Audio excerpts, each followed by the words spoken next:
Bonjour à tous et bienvenue sur une nouvelle vidéo de la chaîne Autobalf. Aujourd'hui, Clio 5, fin 2019, début 2020. On fait une inception de vidéo ou quoi? Étant donné que la Clio 4 a été un très gros succès commercial, ils ont décidé de quand même reprendre l'ADN de la Clio 4 et de l'adapter et de la moderniser un petit peu. Donc on retrouve quand même cette espèce de bandeau à l'avant qui était sur la Clio 4. On retrouve l'ADN des phares un petit peu. Et puis le gabarit global de la voiture, de manière générale, on est quand même sur le gabarit complètement d'une Clio 4, la forme d'une Clio 4, juste vraiment modernisée et puis mis au goût du jour, quoi. Désolé si elle est un petit peu sale, hein. Contrairement à ce qu'on pourrait penser, elle sort du lavage. En fait, on vient à peine de la laver, jusque là elle sèche, elle est au soleil. On l'a pas lavée à la main avec du Meguiards et puis on n'a pas passé 2 heures dessus. On a fait vraiment ça rapidement avec un Karcher et puis une bombe, un canon à mousse. On peut trouver cette Clio 5 sous différentes versions. Il y a la version Life, la version Zen, la version Intense, donc celle-ci. La version initiale, il me semble, et la version business aussi. Et la version RS Line qui est la version la plus haute avec un pot un petit peu plus large et puis des pare-chocs arrière et avant revisités de manière un peu sportive. Donc la version intense est à 100 chevaux, la version RS Line est à 130 et les versions en dessous, je ne pourrais pas vous dire, je ne sais pas. Je vous parle uniquement des motorisations essence. Concernant les roues, on est sur du 17 pouces, donc c'est des jantes en option. Je vais vous montrer les jantes assez classiques qu'on peut retrouver sur les Clio 5 de manière générale. Sérieux là? Le mec il pose son camtar vraiment, mais derrière, moteur allumé, la guerre, full diesel, tracteur.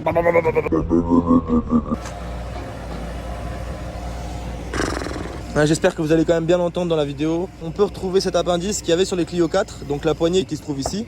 Ça permet aussi de donner une ligne coupée en fait à la voiture, c'est-à-dire qu'il n'y a pas de portière, ce qui fait que de loin on dirait que c'est une 3 portes et ça fait un petit peu plus sportif, un peu plus dynamique comme on dit. Donc les petites inscriptions en aluminium Clio avec le rappel sur les jantes, les contours de fenêtre en chrome, les contours anti-brouillard en chrome aussi. À noter quand même que les feux sont vraiment magnifiques. Il y a du détail à fond, hop.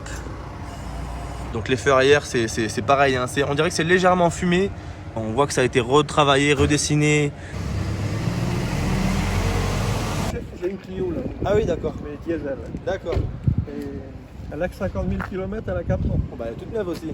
C'est très économique. Hein. Ah oui, c'est clair. 4 litres 5.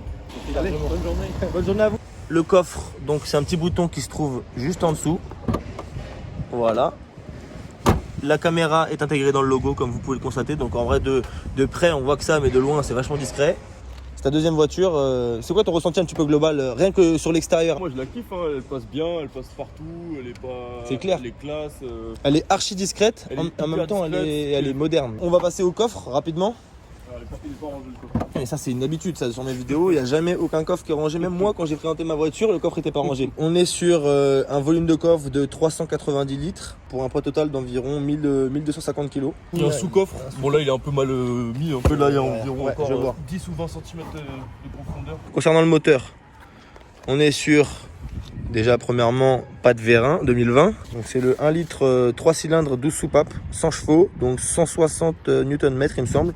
5 chevaux fiscaux pour ceux que ça intéresse pour l'assurance. C'est quand même rare que sur des nouveaux moteurs, il n'y ait pas de cache moteur du tout, que tout soit apparent. Bon. Le volume global de la voiture, c'est environ 1,80 m de large sur 4 mètres de long. Tu peux me dire à peu près quelque chose sur la consommation? Faible consommation quand même. Enfin, ça dépend après si t'as... Ouais. Mais toi, ta consommation intermédiaire, c'est environ combien? Quand tu roules, tu fais plutôt de la ville? 7 litres au 100 là en moyenne. Sachant que je conduis... On va dire j'ai des conduites sportives. Ouais, je vois. Consommation indiquée par le constructeur, c'est entre 4 et 5 litres. C'est le plus important quand même. Le plus important, c'est vrai que là c'est l'intérieur. Ici, on a l'option, j'ai oublié le nom, mais en tout cas, c'est tu peux ouvrir la voiture sans les clés, quoi. En gros, tu peux, voilà, si t'as les clés dans ta poche, t'appuies, hop, ça s'ouvre. Ah ouais, c'est fermeture à distance. Genre. Fermeture à distance, exactement. T'as pas besoin d'appuyer sur un bouton. Exactement. On va à 5 mètres, hop, ça se ferme. L'intérieur, effectivement, c'est quand même le plus important. Donc, on est sur un intérieur de très haute qualité, ça il faut pas se mentir. On a le grand écran en option, hein, il est possible d'avoir le tout petit écran. On a le virtual cockpit, un volant 3 branches avec un peu d'aluminium, donc ça fait quand même une petite touche sportive sympa. On a toutes les commandes de volant. Sur la gauche, la température moteur, sur la droite, le réservoir. Et au milieu, toutes les informations nécessaires à la conduite. Confortable. Ils sont très confortables. Ils sont un peu baqués. Donc c'est des sièges tissu et cuir en fait, c'est ça? Ouais. Ils sont même bien baqués quand même pour une Clio, hein. Moi, ce que j'aime bien aussi, c'est les appuis-têtes qui changent un peu de la... Ouais, c'est vrai qu'ils sont... la norme, tu vois. Ils ont fait ça pour laisser de la visibilité aux passagers arrière. Rapidement les places arrière. cuir tissu. L'intérieur des portes n'a pas été négligé non plus, donc c'est vraiment, tout est soigné. Petit rangement, grand rangement. Donc c'est une boîte manuelle, on l'a pas dit, hein. Ouais, 5 vitesses. 5 vitesses. 2 ports USB, un port jack, un allume-cigare. Là on est sur la clim, certaines stops. Bon ça j'imagine que vous connaissez. Et ça c'est le truc pour changer de mode. Donc t'as quand même un mode éco et un mode sport. Ça Ouais. c'est vraiment cool, hein. Tu peux configurer ton mode. Ouais, c'est sympa, c'est vachement bien fait, T'as hein. l'éclairage, genre moi par exemple le mode sport je le mets en rouge. MySense c'est on va dire c'est la conduite normale et puis le Ouais. mode éco bah ça va moins pousser dans les tours. Concernant les matériaux à l'intérieur, donc là on est sur du cuir ou alors du simili, mais vachement bien fait. Je sais pas si vous voyez bien. Je zoome, mais c'est un petit peu mou quoi. Voilà, c'est pas très mou, mais bon bref, je dis de la merde. Le petit bouton pour allumer le moteur, donc c'est un démarrage sans clé, hein. Là t'as un chargeur à induction il me semble. Ouais, là tu poses ton tel ici et ça se charge tout seul. Je vais essayer de vous trouver une photo avec une luminosité basse et franchement à l'intérieur ça rend vachement bien. Frein à main électronique, 2 portes gobelets, hop, petite LED. Ah oui, il me semble que ça c'est l'assistant line, c'est ça? Ouais. C'est quoi ton ressenti vraiment sincère sur l'assistant line? Est-ce que tu trouves que ça sert à quelque chose? Est-ce que tu trouves que c'est un peu trop ou... Ça m'a déjà servi pour des trucs tout bêtes, tu vois, par exemple, t'as besoin de retirer ton manteau. Il y a personne sur la... Par contre, faut qu'il y ait personne sur la route, Ouais. hein, quand même, tu fais pas le fou. Tac, t'enlèves ton manteau, tu peux lâcher le volant, au moins ça te garde dans la ligne. Ça marche vraiment par contre. Hein. Je vois. Ça marche qu'au-dessus de 70 km/h par contre. La caméra juste derrière le rétro. je vois. Radar avant, radar arrière ou pas? Radar arrière aussi. Bah écoute, on va passer à l'essai, t'en penses quoi? Allez. Le compteur, tu peux changer la couleur, tu peux changer les informations aussi qu'il y a dessus. On est vraiment sur du bip hein, quand on s'attache pas. Du bip qui s'arrête jamais en fait. J'ai déjà conduit quelques fois et sincèrement, les 1 tonne 2, tu les ressens vraiment pas. Je vais pas dire que ça c'est sensationnel et que vraiment ça te propulse contre le siège, mais quand tu mets vraiment pied dedans, comme là exactement, sincèrement c'est largement suffisant. On sent pas le poids en fait. Ouh, t'as passé le mode sport sans me le dire là.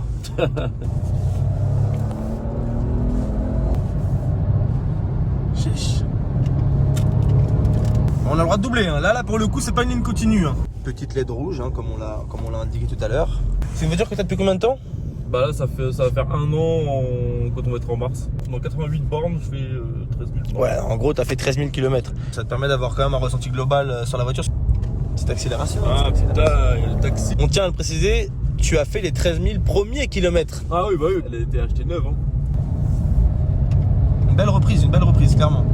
Y'a rien à dire. T'as vu en mode sport ça Ah ouais, change non, c'est bien. clair. C'est une citadine compacte qui envoie, qui est confortable quand on a besoin, qui attaque un petit peu plus quand on a besoin aussi, mais sans trop consommer. C'est vraiment tout ce qu'on demande d'une voiture, d'un daily. Dites-moi dans les commentaires si vous voyez une autre voiture à la place de cette voiture-là. Là, t'es pas du tout dans l'optique de changer de voiture Ah bah non, prochainement. Hein. moi je suis pas un grand passionné de caisse, fanatique de moteur et tout. Ouais. Pour quelqu'un comme moi je pense que ça suffit largement. C'est exactement ça. Si t'es vraiment dans le moteur, t'aimes les trucs qui driftent et tout. Ah bah c'est Là, sûr que là, ça- si tu veux du drift, déjà tu te diriges pas trop vers chez Renault. Après bon voilà, encore une fois inutile de le préciser, tu vois la voiture de l'extérieur, tu sais que tu vas pas attaquer et aller sur le Nürburgring avec. Tu peux nous dire combien tu l'as payé environ cette voiture là? Je l'ai payé 16 600 €. Je leur ai donné ma voiture. Donc la reprise plus le fait de choisir un véhicule démo, 16 000 €. Une voiture de 2020, je sais pas ce que t'as en fait, sincèrement. J'ai fumé une Scala il y a pas longtemps, c'est pas du tout le même délire. Mais Scala, 30 000 €. T'as le grand écran, le digital cockpit, le volant multifonction, les sièges stylés. C'est pas une version zen ni une version business, c'est la intense avec le bon moteur, avec les petites jantes en option. Enfin voilà quoi. Tu peux nous dire la vitesse max à laquelle toi tu l'as montée? Moi je l'ai monté pile à 200 km/h. À 200 km/h pile. Ouais, mais là elle était vraiment à bout de souffle. J'étais à 180 depuis 10 minutes et ça monte Ouais, je vois. km/h. Je vois. La caisse elle est essoufflée quoi. Clairement. Tu comptes faire des choses sur la voiture prochainement ou la laisser complètement d'origine, extérieur, intérieur? Sûrement une petite reprog, mais bon, pas tout de suite là. Quand j'aurai Pas tout de suite, ouais. Quand j'aurai le temps et l'argent. Ouais bah ouais. Mais ouais, petite reprog, hein, petit stage 1. 130 chevaux. Là elle est encore sous garantie la voiture non? Ouais. Donc ouais, vaut mieux attendre un petit peu. Bon bah écoute frérot, merci beaucoup de t'avoir déplacé et puis de m'avoir présenté ta caisse. C'est que ça fait plaisir depuis le temps qu'on doit la faire là. Waouh! Eh bien merci à tous d'avoir regardé la vidéo jusqu'au bout. On se retrouve pour une prochaine dans une semaine.